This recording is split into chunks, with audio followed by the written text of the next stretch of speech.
Allô? Je m'appelle Émilie Lévesque et je suis auteure, compositrice, interprète émergente et indépendante. J'écris des chansons depuis que j'ai 12 ans, puis maintenant j'en fais mon métier grâce à mon projet Fleur. C'est pour ça que je suis là aujourd'hui, pour te montrer comment est-ce qu'on écrit ça, une chanson. Si tu as déjà écrit des romans ou des textes et des poèmes, puis que tu aimerais écrire d'autres choses. Si tu chantes, mais que tu aimerais chanter tes propres mots, tes propres histoires, bien cet atelier-là est là pour toi. Est-ce que tu es prêt? On part.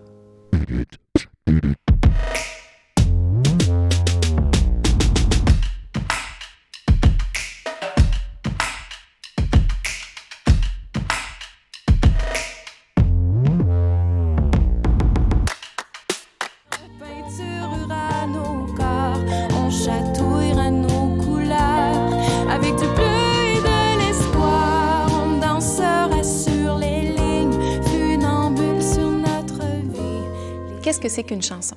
C'est là où les mots et les mélodies s'entremêlent et se complètent. Ça peut être plein de créativité, plein de vulnérabilité, plein d'amour aussi, et puis c'est toi qui choisis le sujet. Ça peut être écrit de différentes façons, dans différents lieux qui t'entourent. Tu peux écrire tes paroles et puis ensuite composer ta mélodie, jouer avec les accords au piano, à la guitare, à l'instrument que tu veux. Tu peux faire l'inverse aussi. Ou alors, tout ça arrive en même temps. Les paroles, la mélodie, les accords, et puis là, wow, qu'est-ce qui se passe? Où est-ce que l'inspiration m'amène? Bien, c'est ça qui est beau dans l'écriture de chansons, c'est que le processus est différent à chaque fois. Et puis tout peut arriver.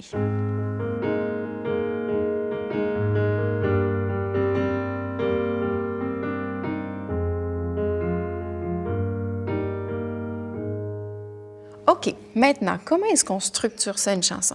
Bien, il faut savoir qu'il y a différentes parties à notre chanson. On a l'intro, on a le couplet, le refrain et parfois même on a des bridges, des ponts.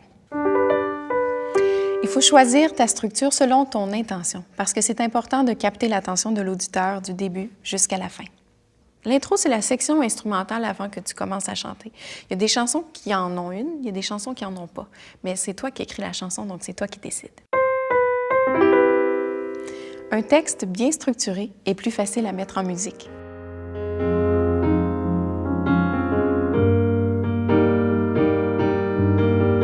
Le couplet, c'est là où on va développer notre sujet. C'est là où on va en apprendre plus sur nos personnages.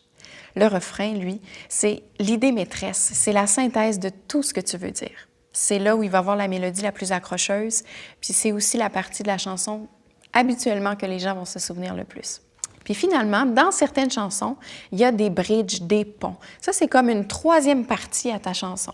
Ça va venir traiter la chanson d'un autre angle. Ça peut être instrumental, mais ça peut être aussi des nouvelles paroles, un nouveau point de vue avec une nouvelle mélodie. Ça vient casser le rythme et l'alternance entre les couplets et les refrains qui peut être parfois monotone. Donc, ça amène vraiment un souffle, une surprise à ta chanson.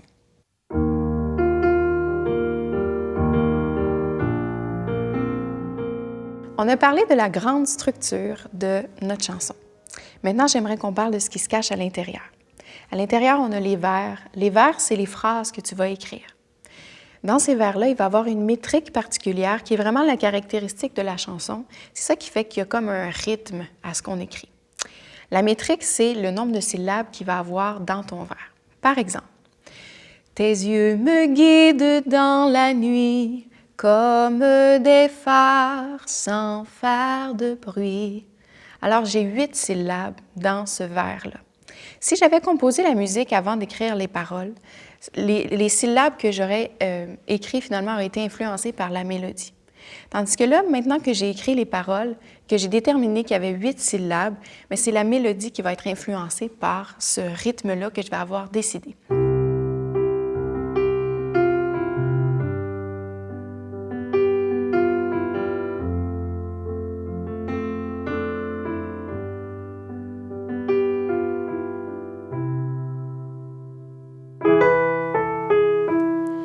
Plus la métrique que tu choisis va être longue, plus le texte va prendre de la place dans ta chanson. C'est pas bien, c'est pas mal, ça dépend de ce que tu veux.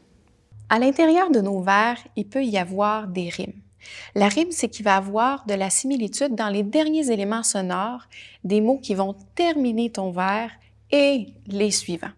La fonction de la rime, c'est d'être plus poétique, d'aller trouver une image, un nouveau sens finalement aux mots que tu vas écrire. Puis c'est d'être mélodieux avec les paroles que tu vas écrire. Évite d'écrire des mots d'une même espèce, comme lever du jour et jour. Ça rime pas, ça. C'est le même mot. On a 3 types de rimes. La rime riche, suffisante et pauvre. La rime riche contient 3 éléments sonores. Par exemple, mirage et orage. À ce moment-là, j'ai le R, le A et le je. Les rimes suffisantes, par exemple, contiennent 2 éléments. Mirage et voyage. On a le A et le je. Tandis que les rimes pauvres contiennent un seul élément sonore, par exemple, vrai, complet.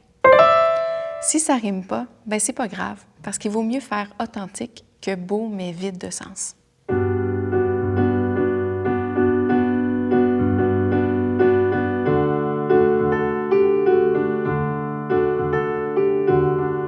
Premier exercice, ça s'appelle la constellation.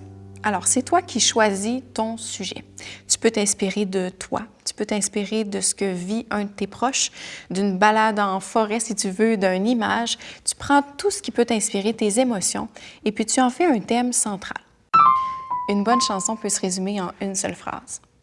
Ton thème central, tu vas l'inscrire au tout milieu d'une page blanche. Ensuite, tu vas relier un peu comme un champ lexical tous les mots, les phrases, les idées, les images, tout ce que tu trouves qui va être relié à ce thème central-là.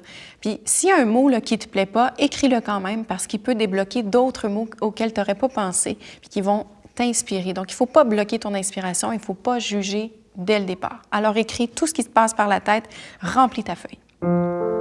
Si tu t'acharnes sur un mot ou une phrase, laisse l'espace blanc, reviens-y plus tard. C'est correct. Maintenant que tu as tout mis ça dans une page, qu'est-ce qu'on fait? On peut faire de l'ordre dans tout ça.